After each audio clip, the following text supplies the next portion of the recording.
that as we continue to study and reflect upon your words, that you will bless us with the wisdom to see and understand ourselves and our purpose in this world. May you find our acts worthy, and that we may glorify your name. This we pray in Jesus' name. Amen.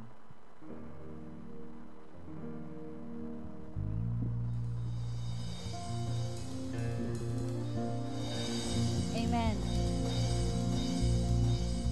Purihin po ang Panginoon araw na ito.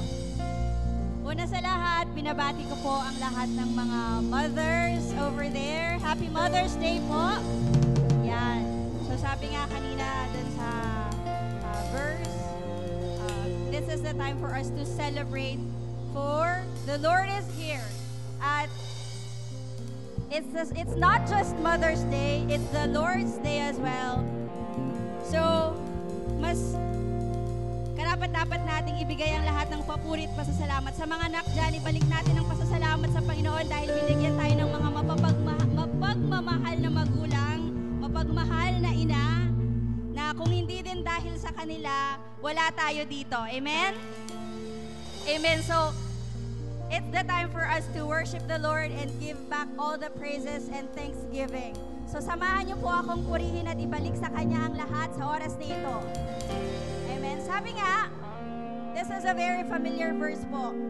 Sabi sa Bible, the wages of sin is death, but the gift of God is eternal life, right?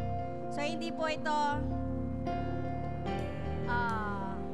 hindi ito evangelism dahil alam kong everyone is saved here, but this is a reminders for us na through Jesus Christ, we have given the eternal life. Amen po ba? So, taas po natin ang mga kamay. Sino mga buhay dito? Amen. So, tayong mga buhay, we are alive in God's grace. By God's grace, at hindi lang natin dadalhin ito hanggang sa langit. Amen po ba? Samahan niyo po ako. Purihin ang Panginoon, awitan, even pagsayaw. Hallelujah. This is a new song entitled God's Great Dance Floor.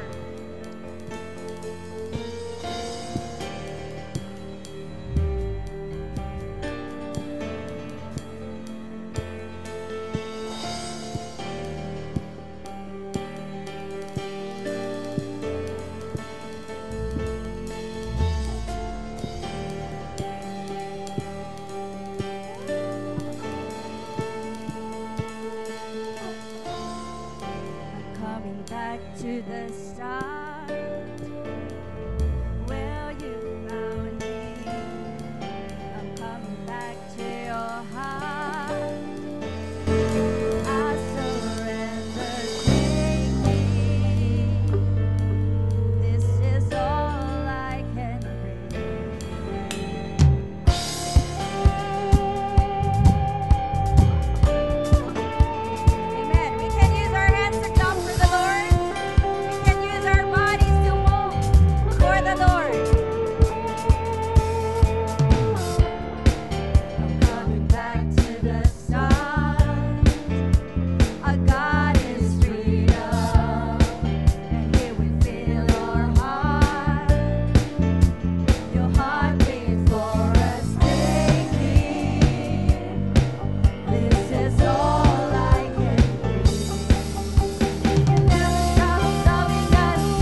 that you've given us, oh God. So I want to say thank you.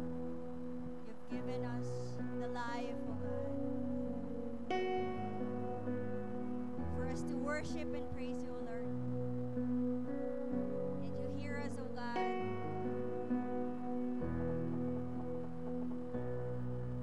Father, all we could say is thank you, Lord, for your love never fails. Yes, Jesus.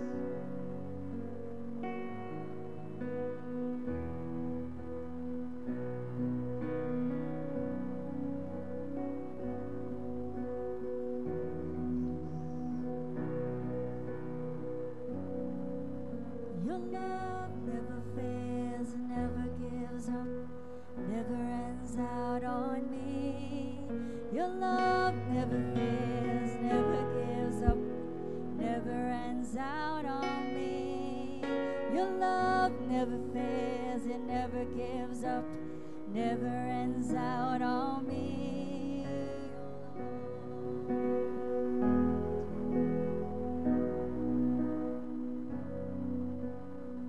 Higher than the mountains that I face,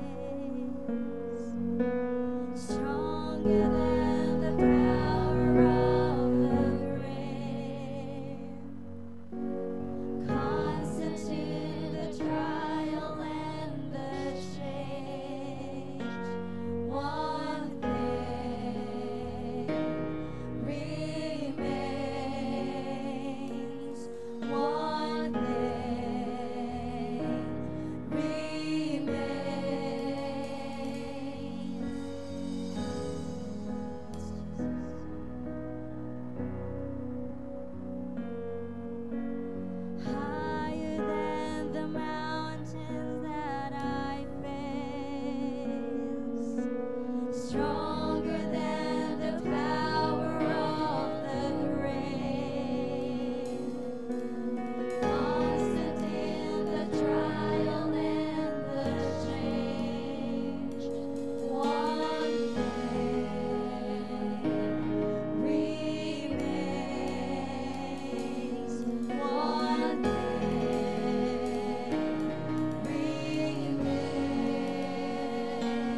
love never fails, it never gives up, it never runs out on me.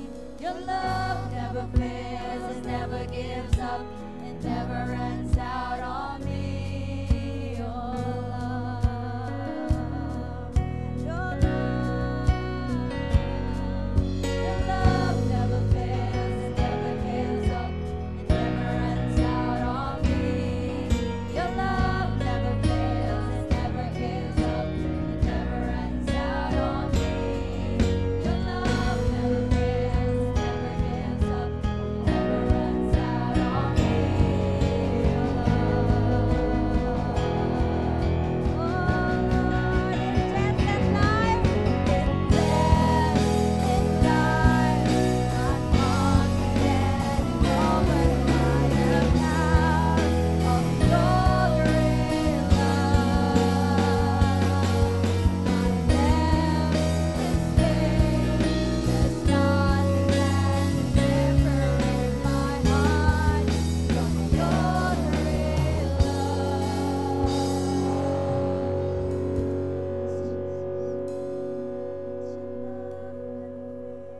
Never fails, it never gives up, it never runs out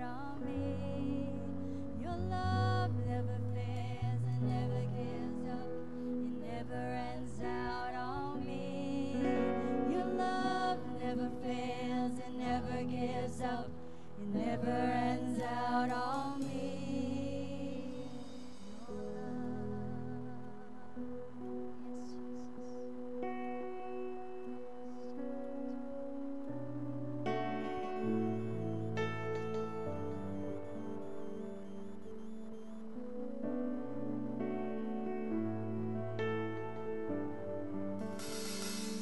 You're the God of this city. You're the King of these people. You're the Lord of this nation. You are. You're the light in this darkness. You're the hope to the hopeless. You're the peace to the restless. You are. There's no one like you. There is no one like our God. There is no one like our God. Yes, Lord. Greater things have yet to come. Greater things are still to be done in this city. Let us all declare, greater things are yet to come. Greater things are still to be done in this city.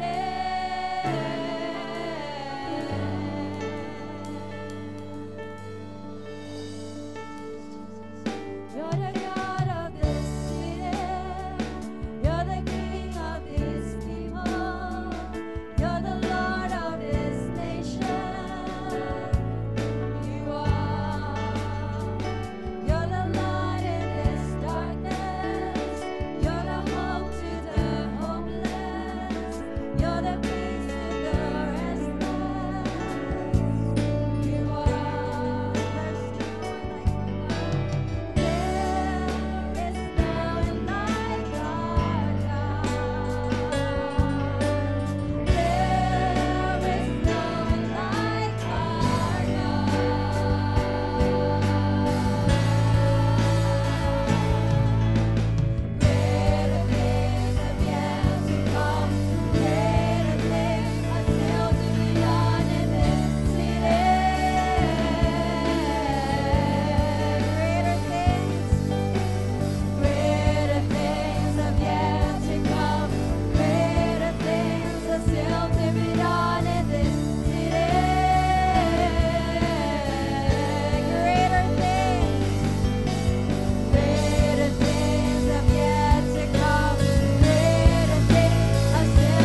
have yet to come, and greater things are still to be done in this city.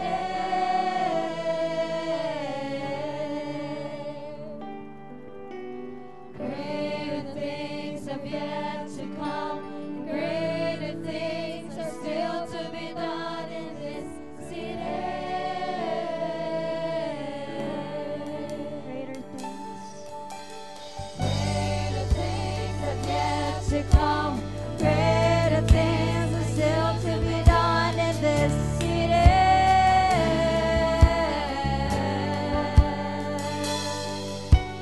Greater things have yet to come. Greater things are still to be done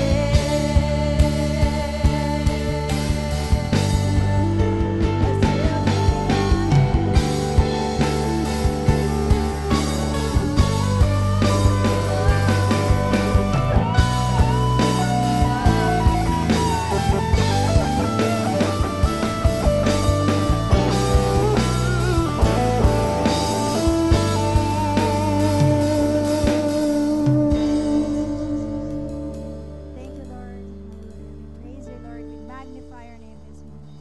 In the mighty name of Jesus. Makakaupo na po ang kapulungan.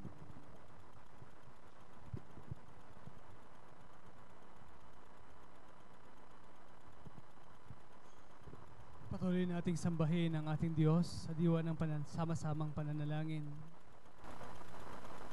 Purihin ka, dakilang Ama, luwalhatiin ang iyong banal na pangalan. Iaalin namin sa inyo, Panginoon, ang aming mga buhay, ang aming lakas, ang aming mga tinig sa umagang ito. Dinadakila ka namin, niluluwalhati ka namin, dahil wala po kayong katulad.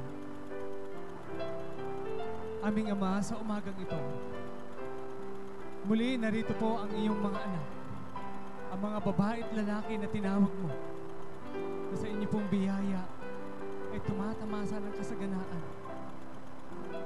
kahit dito pa lamang sa lupa. Sa umagang ito, Panginoon, aking itinataas at dinudulog sa inyong luklukan, sa inyong trono, ang mga papuri at pagsamba, pagluwalhati, pagdakila, maging ang mga karaingan, kahilingan ng bawat isang narito. Ama, dinudulog ko po sa inyo na dingginin nyo o tugunin ang mga pananambitang ito ng inyo pong mga anak dito po sa ICBC family. Subalit kung mayroon po kayo nakikitang anumang karumihan, kasalanan o pagsalangsang, sinasadya man o hindi, malaki man o maliit, sa umagang ito, Panginoon, akin pong hinihingi sa inyo. Hayaan po ninyo dumaloy ang inyong banal na dugo upang malinis o linisin ang lahat ng karumihang ito, upang maging karapat-dapat muli kami sa aming pagdulog sa inyo. Aming Ama, sa umagang ito, muli, akin pong itinataas sa inyo, sama-sama namin dinudulog sa inyo ang aming bansang Pilipinas, na patuloy mong iangat sa lahat na antas ng espiritu ng buhay ng mamamayang Pilipino. Lalo tigit sa lahat, ang buhay espiritual ng aming bansa. Hayaan mo, Panginoon, ang iyong katarungan, ang iyong mga salita, ang siyang maghari sa bansang ito. Patuloy, Ama, na aming dinudulog sa inyo ang aming bayan. Nalingapin ninyo at pagpalain, maging ang aming mga pamunuan. Ganoon din, Panginoon, aming pong dinudulog sa inyo ang aming mga kapatid na taga-panguna ng iglesyang ito, na sila'y patuloy mong lingapin, biyayaan ng kasaghanaan ng karunungan sa lahat ng desisyon na gagawin upang pangunahan na may katapatan ng iglesyang ito. Dakilang Ama, aking pong dinudulog sa inyo sa umagang ito ang aming mga kapatid na nagtatrabaho sa ibang bansa. Akin pong inihingi ang inyo pong paglingap sa kanila, pag-alaala sa kanila, pagbibigay sa kanila, Panginoon, ng kalakasang pisikal, emotional at higit sa lahat, spiritual. Ganoon din, Panginoon, aking dinudulog sa inyo ang aming mga kapatid na may mga karamdaman Patuloy naming dinudulog sa iyo, tinataas sa inyo ang patuloy na paghipo at pagpapagaling mo sa aming kapatid na Tatay Tasio at Bincula. Kasama niyo po ang aming kapatid na Raymond Sakdalan at iba pang mga kapatiran, aming Ama, na mayroong mga karamdaman.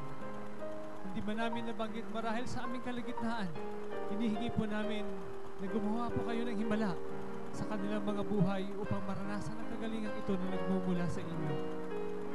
Ganon din, aming Ama, pinapasalamatan ka namin sa nakalipas na mga araw, sa mga kaluluwa na nidulog sa inyo pong paanan. Nawa, kumilos kayo sa kanilang mga buhay upang sila lumago at mamunga sa kanilang buhay espiritual. Salamat din sa aming mga kapatid na nagbigay ng kanilang panahon, ng kanilang oras, ng kanilang buhay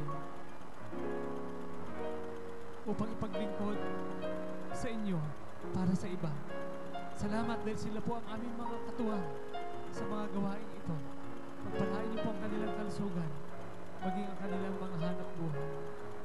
Aming Ama, sa umagang ito, sama-sama naming dinudulog sa inyo ang ICBC missionaries o mission pastors, ang Pastor John Pesco, Pastor Romy Valdez, Pastor Eugene,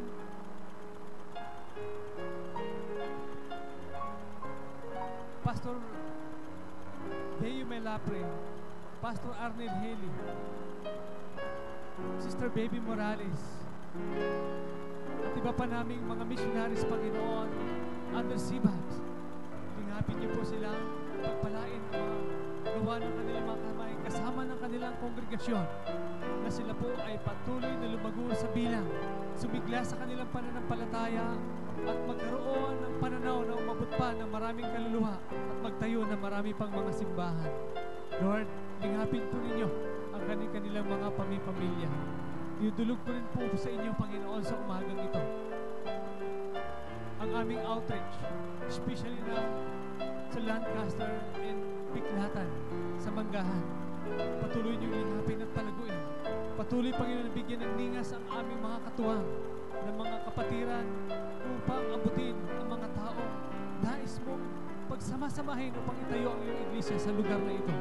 Panginoon, amin pong tinutuntungan ng mga lugar na iyon upang itayo po ang inyong kaharian at ang hindi ang aming katanyagan, kundi ang inyong katanyagan ang makilala ng mga tao sa lugar na iyon.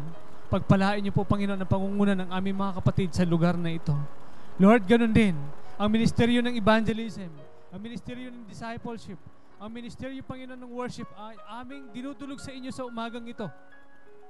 Nabigyan po kami ng karunungan ng lahat ng ministeryong ito ay sama-sama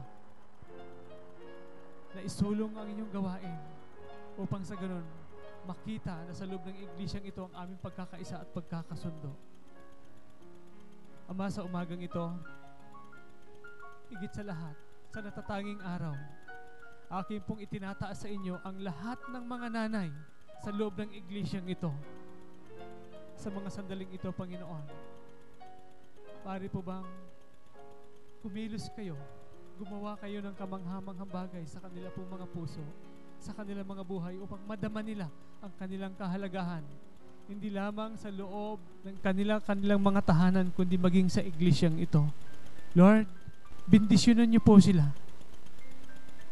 Alalahanin po ninyo ang kanilang mga kalusugan, maging ang kanilang mga kabigatan, maging ang kanilang mga sa kanilang mga mahal sa buhay. Maaari po ba, Panginoon, sa umagang ito, gumawa kayo ng special sa kanila pong mga puso. Panginoon, pagpalain po ninyo, maging ang mga ama ng tahanan. Ganon din, Panginoon, ang aming tagapagsalita na itatayo mo sa aming kalagitnaan. Lukoban niyo po siya ng isantong espiritu upang mangusap ang iyong mga salita sa aming mga puso sa pamamagitan niya. Ama, ang lahat ng ito ay aming sama-samang hinihiling na may pasasalamat at inaangkin namin ang katugunan sa tanging pangalan ng Panginoong Jesus. Amen.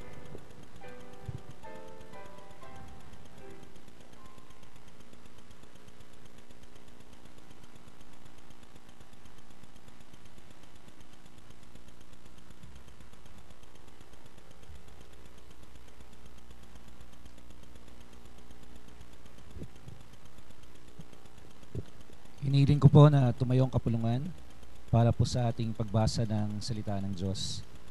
Atin pong buksan ang ating mga Biblia sa Kawikaan 31, talatang 26 hanggang 31. Ito po ay ating babasahin ng salitan. Ako po ang mauna at susunod po ang kapulungan. Habang binabasa po natin ang mga salitang ito ay atin pong isipin ang mga babae na special sa ating mga buhay, ang ating pong mga ina. Kawikaan 31, talatang 26 hanggang 31, atin pong simulan. Ang mga salita niya ay puspos ng karunungan at ang turo niya ay pawang katapatan.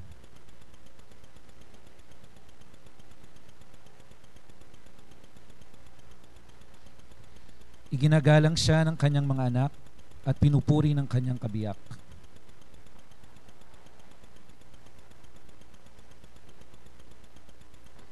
Mandaraya ang pang-akit at kumukupas ang ganda.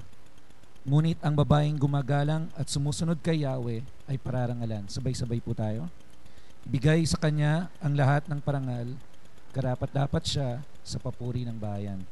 Ang Diyos po ang magpala sa pagkabasa ng salita. Maaari na po tayong makaupo.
Good morning. Kanina pa ako pigil na pigil sa pagbati sa mga nanay. Kung yung mga nakahalubilo ko kanina napansin nyo, hindi ako nagsasabi ng Happy Mother's Day. Kasi gusto kong gawin ito ngayon. Pwede po ba lahat ng mga anak ay tumayo? Wala bang anak dito? Wala bang anak? Ayan, lahat ng mga anak. And then, lingunin ninyo ang inyong mga nanay. Sabay-sabay po tayo. Ready? Happy Mother's Day! Ayan. Makakaupo na po tayo. Happy Mother's Day po. Uli sa lahat ng mga nanay. Alam niyo mga kapatid, kung mayroon tayong hinahanap na mga bayani, sabi nga nila, mga OFW daw bayani. Pero hindi na tayo kailangang maghanap pa sa malayo. Sa totoo lang, ang ating mga nanay, sila ang pinakadakilang bayani sa lahat. Yan. Ang ating mga nanay, ang pinakadakilang bayani sa lahat. Kanina po sa ating scripture reading, sinadya po natin na hindi isama yung verse 25. Kasi yung verse 25 po ay special. Yan. Malalaman po ninyo mamaya kung gaano ito ka-special. Una, gusto ko munang bigyan natin ng kahulugan. Maganda po yung acronym kanina na Mother's Day. Pero ngayon, tingnan naman natin yung sinasabi ni Ginoong Encarta sa definition niya ng mothers. Ang unang definition ay tungkol sa babaeng magulang na mayroong anak. Pwede natin itong tawaging biological mother. Pero may mga pangalawang kategorya po ng mga nanay. Ang mga nanay pong ito ay maaring hindi sila binigyan ng pagpapala ng Panginoon na magkaroon ng sariling supling. Pero mayroon pa rin silang mga tinuturing na mga supling o mga alaga. Pwedeng ang mga supling nilang ito ay hindi nila kaano-ano. May mga nakikita po akong mga nagiging nanay sa mga tinatawag nating mga batang lansangan. Yung iba naman, kumukup-kup sila ng mga hindi nila kamag-anak o kaano-ano upang bigyan ng matitirhan na tahanan. Ang tawag pa rin natin sa kanila ay mga nanay. Yung iba naman ay mga mapagmahal na mga tita na nagiging nanay naman sa ibang mga bata, mga pamangkin, mga kamag-anak.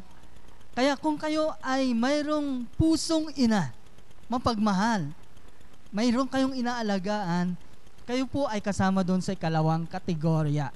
Mamaya po, lahat ng mga nanay, maging kayo man ay tunay na nanay ng anak, yan, at nag-alaga ng mga baby, o kaya hindi pa kayo pinibigyan ng pagpapala ng Panginoon, pero kayo ay nagsisilbing nanay-nanayan o nanay ng ibang mga bata, kayo po ay ating pararangalan po mamaya sa ating special na pagpaparangal sa ating mga nanay ngayong umaga. Yan po ang definition ng isang ina. Mga kapatid, sa totoo lang mahirap ang maging ina, di ba? Ang panganganak ay buwis buhay, kumbaga. Marami tayong nababalitang mga magulang na talagang yung iba sa araw ng panganak, sila ay tinawag na ng Panginoon at ang naiwan ay yung kanilang supling sa pangalaga ng ama o kaya lolo, lola, ganyan. Yung iba naman may mga kwento na kung saan ang isang babae ay nagbuntis at kailangang pumili siya yung kanyang kalusugan,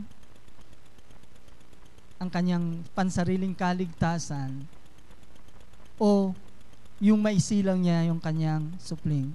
May mga nababasa kong kwento na isang nanay bago siya magbuntis ay na-diagnose na may cancer, tapos nagpagamot siya. At sa kanyang pagpapagamot ay na-declare na siya ay isa ng cancer survivor. Napaglabanan na niya ang cancer at okay na. Balik na siya sa normal na buhay. And then, binayaan silang mag-asawa ng supling. Nagbuntis siya. Pero kasabay ng kanyang pagbubuntis, biglang nanumbalik yung kanyang cancer. At ngayon ay pinagpipili siya ng doctor. Yung anak mo ay i-abort natin para magkaroon, kung ikaw ay magkakaroon ng tinatawag nilang therapy. Anong tawag doon sa therapy? Chemotherapy. Nasa isip ko, radiation therapy. Okay? Chemotherapy ay mamamatay yung baby. O titiisin mo yung cancer mo hanggang sa makapanganak ka. Pero malaki ang chance na mamamatay ka right after ng iyong pagsilang sa sanggol. Maraming mga kwenting ganun. Pero ang isang mapagmahal na ina, lagi nating nababalitaan na handang ibuwis ang kanyang buhay. Ina-imagine ko kung ang mga lalaki naman kaya ang magbuntis at sila ang mga anak. Ano kayong itsura natin? Hindi. Brother Alex, ano sa palagay mo? Kaya ba natin?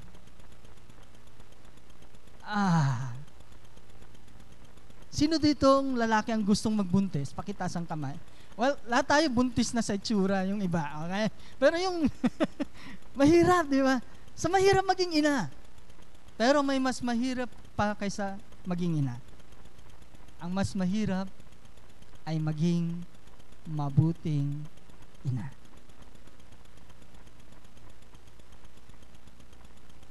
Mga kapatid, sino kaya ang may kakayahang maging mabuting ina? Nang likhain ng Panginoon ang ating unang mga magulang, ibinigay niya sa kanila Ang isang utos, sabi, ay humayo kayo at magparami.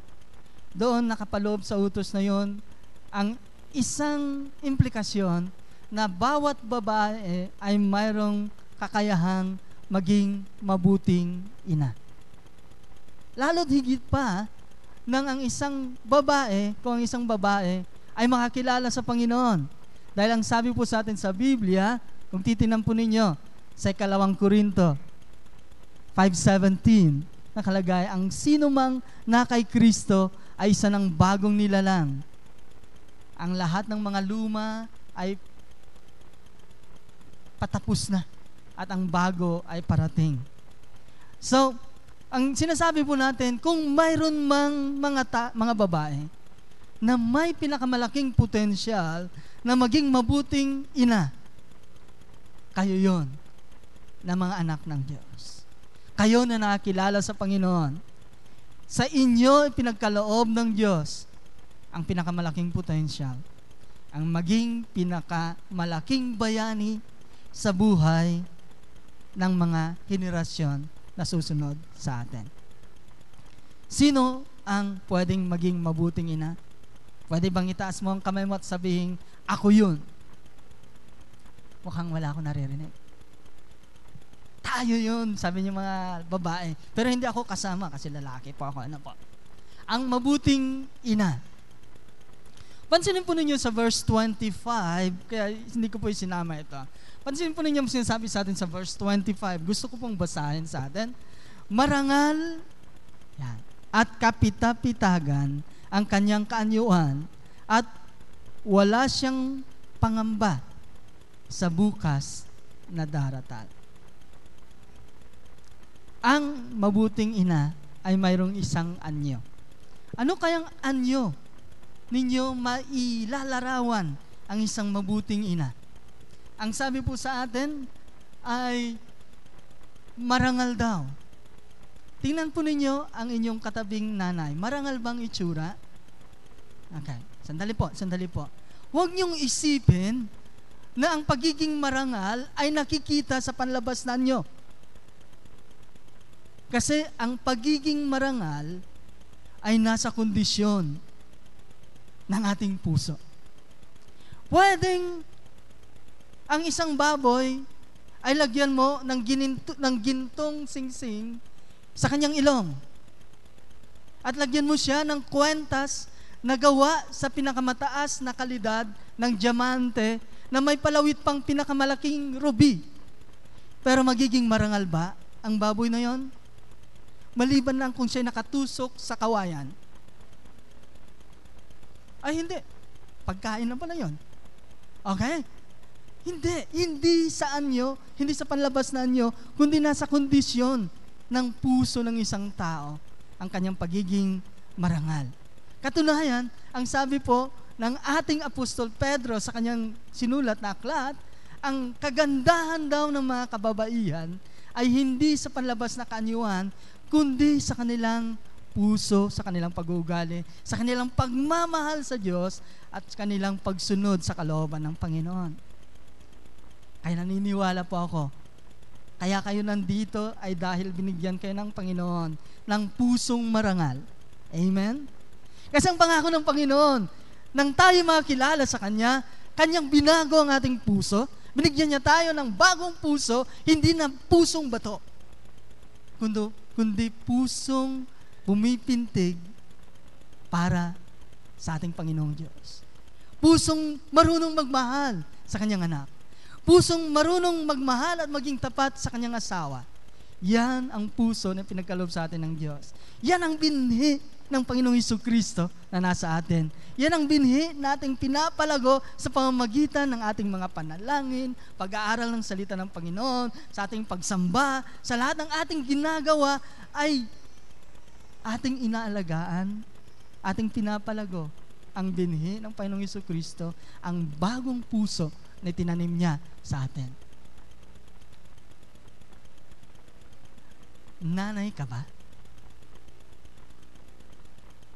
Walang sagot Nanay ka ba? Bakit? Feeling ko kasi ikaw ay marangal. Amen? Hindi ka lang marangal. Nanay ka na mapagkakatiwalaan. Amen? At hindi ka lang nanay na mapagkakatiwalaan, isa kang nanay na maaasahan. Pangalawa, pagkatapos nating matingnan ang kaanyuan ng ating nanay, tingnan naman natin ang kanyang bibig. Yan. Anong kanyang lips? Heart shape ba? Kung minsan tawag nila sa lips ko, taob na bangka. Ewan ko sa inyo.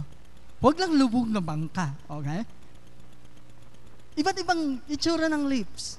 Pero ang pinakamagandang lips ay ang lips na ito. Ang sabi po, ang mga salita niya ay puspos ng karunungan. Mga anak, mga teenagers, nung kayo ay bata pa, pag may sinabi si nanay, paniwalang-paniwala kayo, ano? Pero ngayon, pagka nakikinig kayo kay nanay at may sinasabi siya, paminsan-minsan, mga teenagers, ang pag-iisip ninyo, napaka-old-fashioned naman ni nanay. Lalo na pag si Lola ang nagsabi, Lola naman, old-fashioned ka na. Hindi. Mga minamahal na mga anak, lagi niyong tandaan, habang ang alak ay tumatanda, sumasarap yan, di ba? Ganon din ang karunungan. Inyo siyang matatagpuan sa bibig ng inyong mga magulang. Kaya huwag po ninyong babaliwalain, mga kabataan, ang payo ng inyong mga magulang. Pag ang payo'y binaliwala, kadalasan kayo'y nawawala at minsay nagwawala. Ha? Alin ang pipiliin mo? Gusto mo ba ng bukal ng Coke? Or sabihin natin, palitan natin, yung overflowing coffee, yung lumalabas doon ay coffee, o kaya chocolate, yan. Ano ba? Only Coke? Imagine niyo yun, yung parang, tapos tatapat kayo doon. Ayan, malamig na Coke. Pero ito, halimbawa nasa gitna kayo ng disyerto, puro Coke. Pagkatapos siguro ng 1 week, pag umihi kayo, lalapit sa inyo, hantik. Hindi na lang langgam. Sobra ng matamis. Diba? Mayroon ka ng diabetes. Tawang pronunciation ko? Diabetes? Ano man yun? Okay? O kung gusto ninyo, bukal ng buhay na tubig. Anong ibig mong sabihin, Pastor? Simple lang. Marami tayong pinapakinggang mga payo, mga pangaral. Kung minsan, nakikinig tayo sa mga pangaral ng mga kaibigan natin, okay? Nakikinig tayo sa pangaral ng paborito nating mga TV host. Yung iba, nakikinig sa pangaral ni Vice Ganda. Yung iba naman, kay Bisyo Pangit. Yan. O kung sino mang magagaling na mga artista at iba pa. Pero may halin tulad yan, mga kapatid, sa bukal ng Coke. Masarap inumin, masakit sa ating katawan. Kasi pag nasobrahan, sakit ang dulot niyan. Pero, ang tubig, hindi ka kailanman masosobrahan sa tubig. Pag sumobrang inom mo ng tubig, ang tawag doon water therapy. Lalo ka pang magiging healthy. Kailanman ang isang anak ay hindi mapapariwara kung ang magagandang payo ng magulang ay kanyang sinusunod araw-araw. Ang mabuting ina, pagmasdan naman ninyo ang kanyang mga kamay. Well, mga kamay ng ina, yung iba, talagang kahit na gumamit pa siya ng sabon na perla, ay mararamdaman mo ang gaspang. Okay? May mga nagsasakripisyo talaga na ang resulta sa kanilang mga kamay ay hindi na siya yung kamay na hahaplos-haplusin ng kanyang sinta. Okay? Pero sa kabila nun, yung kamay na yan pa rin ang pinakamaganda. Ano pong sinasabi sa atin ng Biblia? Pansinin po ninyo. Sinusubaybayan niyang mabuti ang kanyang sambahayan at hindi tumitigil sa paggawa araw-araw. Kung mayroon mang pinakamahirap na trabaho na pwede niyong pasukan, papasukan niyo kaya ito. Ang trabaho ay kailangan naka-duty ka 24 na oras, 7 araw sa isang linggo. Dire-diretso yan. Wala kang lunch break, wala kang merienda break. Pwede ka lang matulog kapag ang iyong inaalagaan ay tulog na. Pwede ka lang kumain pag ang iyong inaalagaan ay nakakain na. Wala kang friends benefits. Wala kang sweldo. Wala kang SSS. Wala kang Medicare. At sa'yo lahat, bango at bantot. Payag ba kayo sa ganung trabaho? Pero sa totoo lang, milyon ang gumagawa ng trabahong yon. Dahil ang trabahong yon ay trabaho ng nanay. Maalala pa ba ninyo mga lola? Mga lola, yung time na kapapanganak lamang ninyo, tapos yung sanggol, hawak-hawak ninyo, at yung unang pupo, ano ang amoy? Okay. Ngingiti yung mga nanay. Ganon din yung mga tatay. May mga tatay na silang tagalinis, di ba? Yung mga panahong yun, na kahit antok na antok ka, pagka yung baby ang sabi niya, naalala ko, pinapadedicate ko yung, di ko alam kung yung bunso, yung panganay. Sabi ng asawa ko, ay ilong na yan. Ilong na daw. Ilong na yung pinapasukan ng dede. Buti na lang hindi siya, ang tawag doon, ay, ang na-choke. Ang hirap maging tatay, pero mas mahirap maging nanay. Okay? Habang ini-imagine natin to, isipin ninyo ang nanay. Punta muna tayo doon, hindi tumitigil sa paggawa araw-araw. Tama ba ito? Nakikita ba ninyo ang inyong nanay? Kailan siya tumigil sa paggawa? Yung ibang iniisip, ang nanay ko hindi tumitigil sa paggawa. Sandali. Isipin mo, bakit siya nagngangawa? Baka ikaw naman ay hindi gumagawa. Pero ang nanay natin, sabi diyan, walang tigil sa paggawa. At hindi lang yon. Sinusubaybayan. Yun yung konsepto ng 24/7 eh. Sinusubaybayan. Kahit na nga may asawa na, sa Filipino culture, sinusubaybayan pa rin. Ang mahirap kung minsan, may asawa na, pag nag-away sila ng asawa, yung asawa ng anak niya ay kasama pa rin siya doon. Yan. Kaya ganun katindis magsubaybay. Kaya, nanay ka ba? Walang sagot. Nanay ka ba? Saludo ako sa iyo. Mga nanay, saludo ako sa inyo. Mayroon pong sikreto ang maging nanay. Kasi sa totoo lang, mukhang pag present natin yung magiging nanay, parang hindi kaya ito ng normal na tao. Diba? Parang ibang antas yan eh.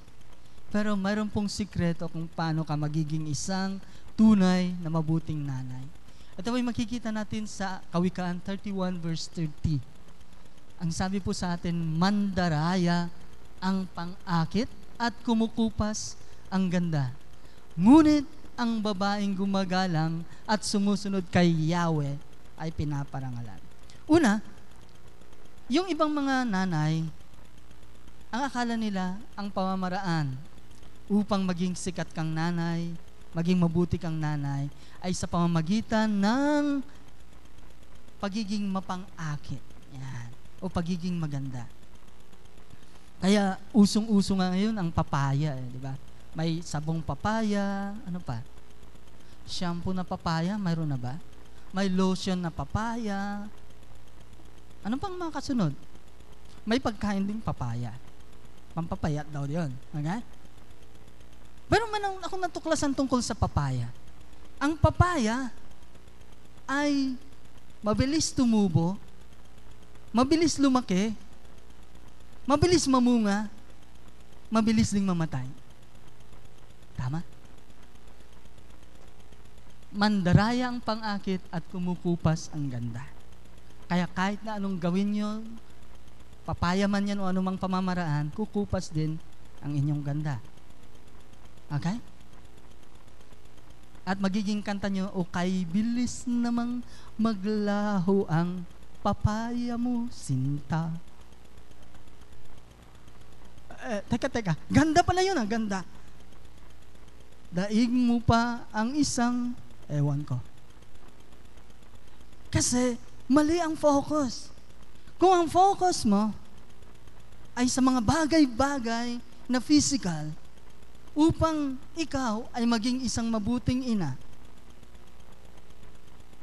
nawawala ka sa tamang direction. Hindi lang sa physical na ganda pwede tayong magkamali ng focus, mga nanay. Pwede rin kung iniisip natin ay mga material na bagay ang siyang magbibigay sa atin ng title na mabuting ina. Medyo mahihirapan po tayong mapatunayan yan.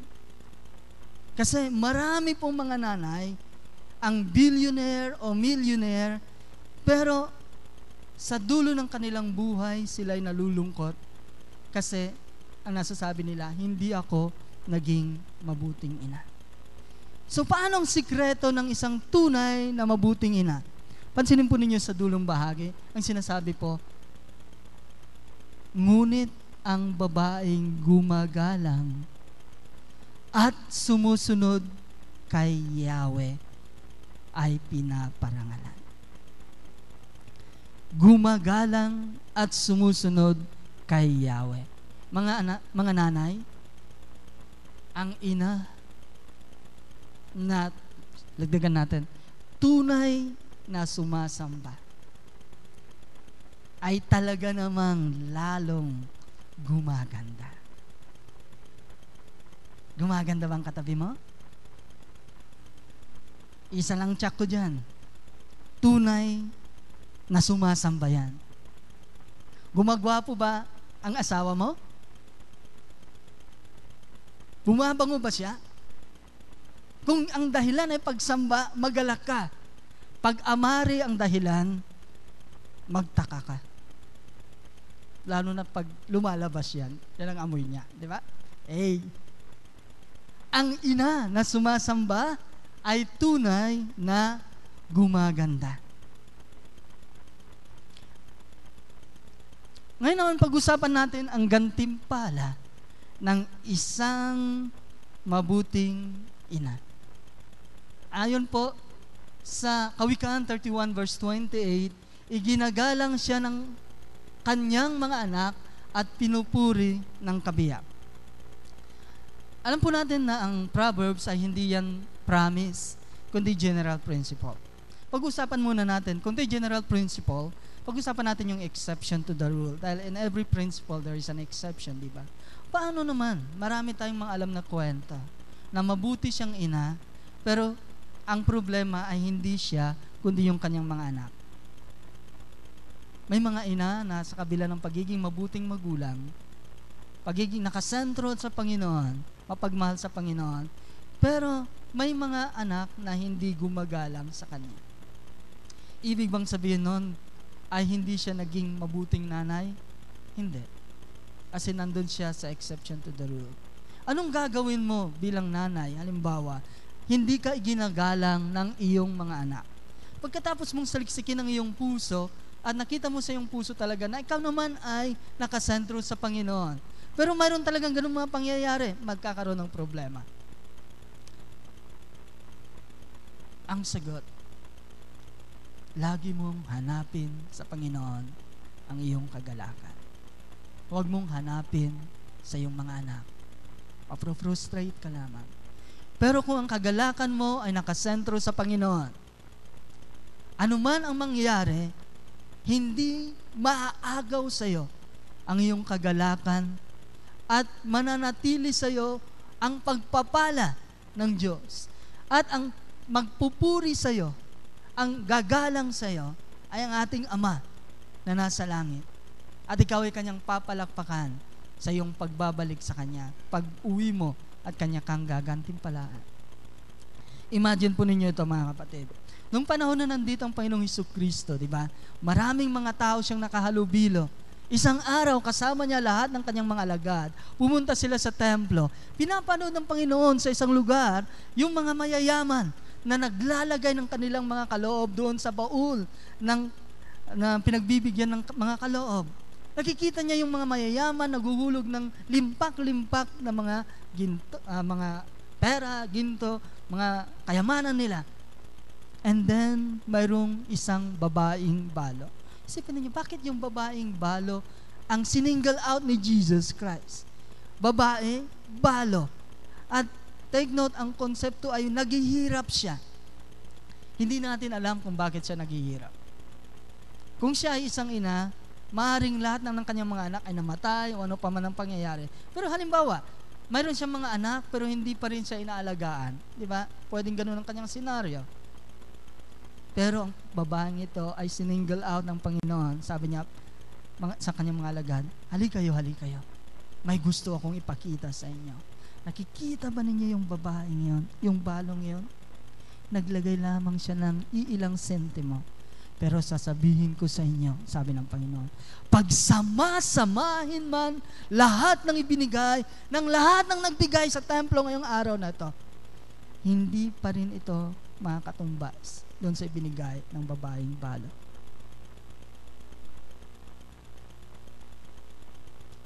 Ang inyong worldly failures ay hindi measurement ng inyong heavenly success. Because your heavenly success is dependent upon your heart kung nakasentro sa Panginoon. Ang inyo pong tagumpay dito sa mundo, hindi po yun ang pamantayan para masabing tagumpay kang ina o hindi. Ang pamantayan po yung kondisyon ng iyong puso kung ito'y laging nakasentro sa Panginoon. Dahil kung laging nakasentro sa Panginoon, ikaw ay pupurihin, hindi lang ng iyong kabiyak, higit sa lahat, ang ating kabiyak sa langit, ang Panginoong Hesukristo, ang siyang naghihintay sa atin at yayakap sa atin, sabi niyang, well done, good and faithful servant. Come and enter your rest. Pumasok ka sa iyong kapahingahan. Kinagagalak kitang papasukin sa aking kaharian. Naghihintay na sa iyo ang iyong gantimpala. So, ang una nating gantimpala, karangalan. Pwedeng karangalan dito sa lupa.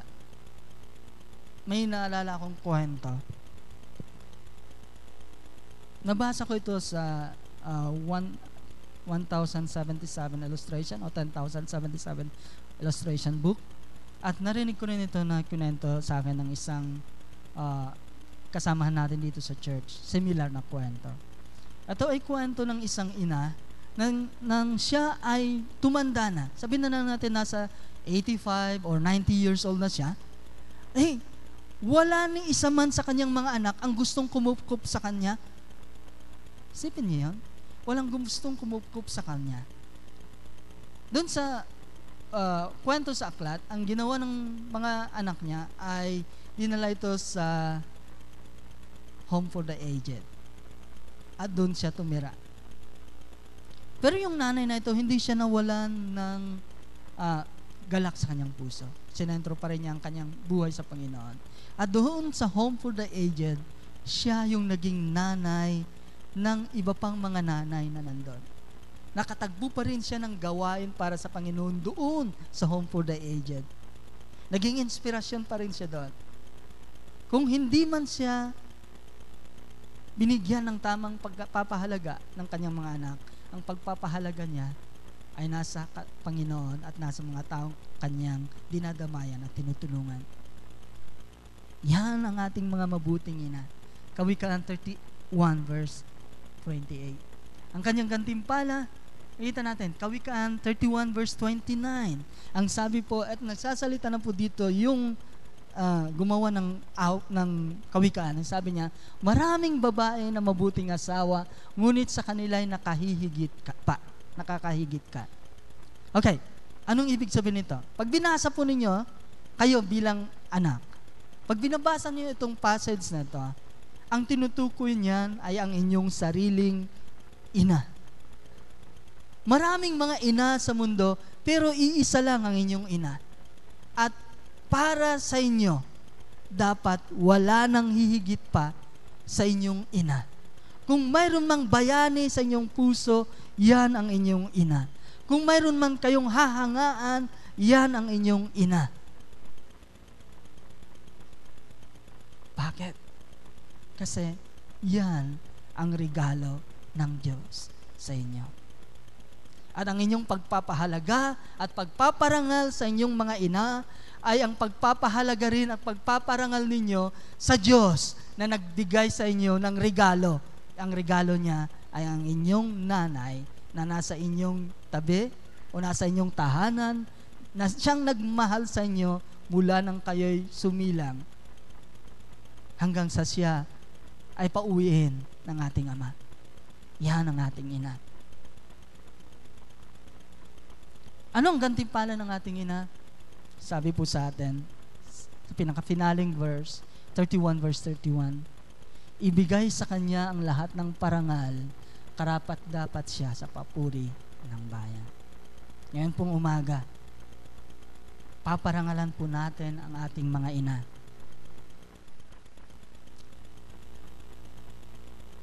Pero ang pagpaparangal na ito ay hindi ngayong Mother's Day lang. Mga anak, huwag ninyong kalilimutan ang inyong mga ina. Ibigay sa kanila ang karapat-dapat na paggalang dahil ang paggalang na ibibigay nyo sa inyong mga magulang ay pagsamba at pagmamahal na rin sa Panginoon. Dahil ito ginagawa niyo para sa Panginoon. Mga anak, maging masunurin kayo sa inyong mga ina. Dahil ang pagsunod sa inyong mga ina ay pagsunod din sa kautusan ng Diyos. Mga asawa, yan. Tayong lahat na mga asawa ay pinagkalooban ng Panginoon ng isang may bahay. Hindi ibig sabihin na siya yung may-ari ng bahay, okay? Pero isang may bahay na regalo din sa atin ng Panginoon, kaya kailangan natin silang papurihan. Kailan ang huling araw na pinuri mo ang iyong asawa? Baka naman naririnig naman sa iyo at pamimintas. Di ka na naman naghugas ng mukha mo. Hindi. Araw-araw bigyan natin ng papuri ang ating mga asawa. Kasi kung ikaw hindi mo pinupuri ang asawa mo, hindi yan gaganda sa paningin mo. Dan mo yun. Pag pinupuri mo yan, lalong gumaganda yan. Pag inaasar mo yan, sigurado aasar ka rin yan. So mga asawa, patuloy din nating ipadama sa ating mga kabiyak. Yung mga ina ng ating mga anak, ang ating nag-uumapaw na pagmamahal bilang parangal sa kanila at bilang parangal sa ating Panginoon. Panoorin natin ang video na ito.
Hello?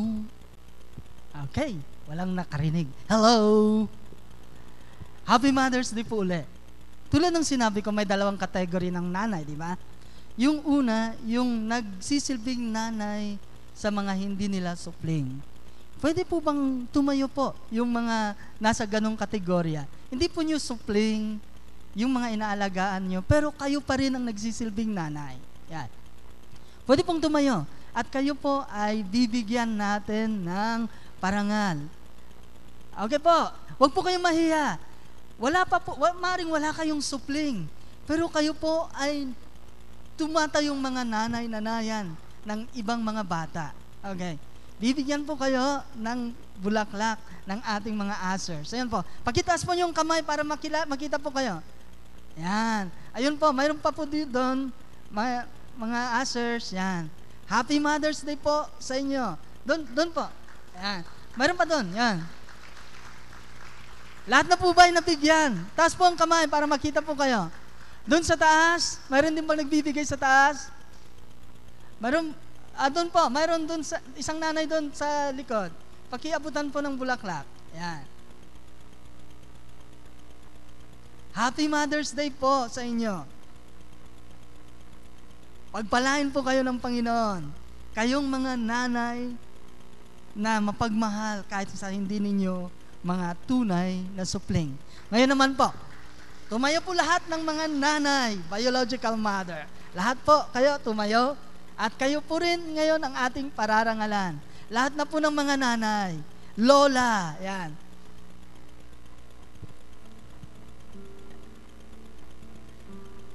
Happy Mother's Day po sa lahat.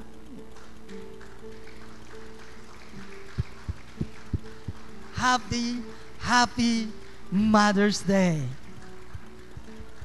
Sige po, bigyan po lahat ng mga nanay. Mga ushers. Mayroon pa po dito sa banda rito. Yan. Yung mga wala pa pong bulaklak, itaas lang po ninyo mga kamay po ninyo, kayo mabibigyan. Dito po po. Yan. Mayroon po para sa lahat. Dito pa po, marami pa po dito, mga nanay.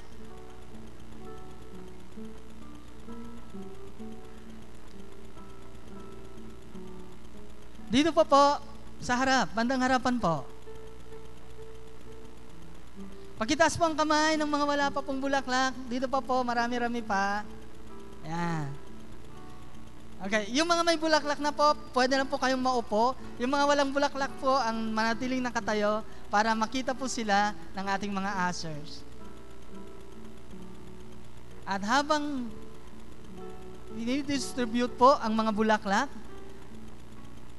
yan, ang ating mga nanay naman ay mag-aalay sa atin ng isang piling bilang.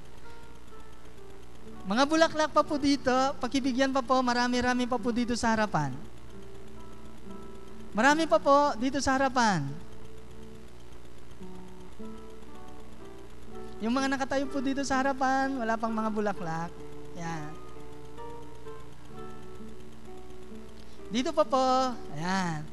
Si Nanay Letty, si Nanay Vicky, si Nanay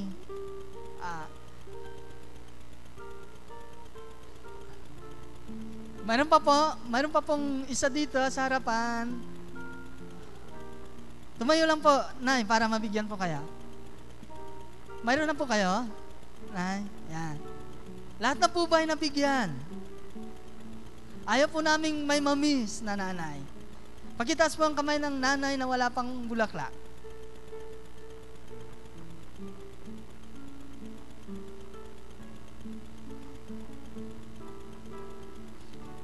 Ayan.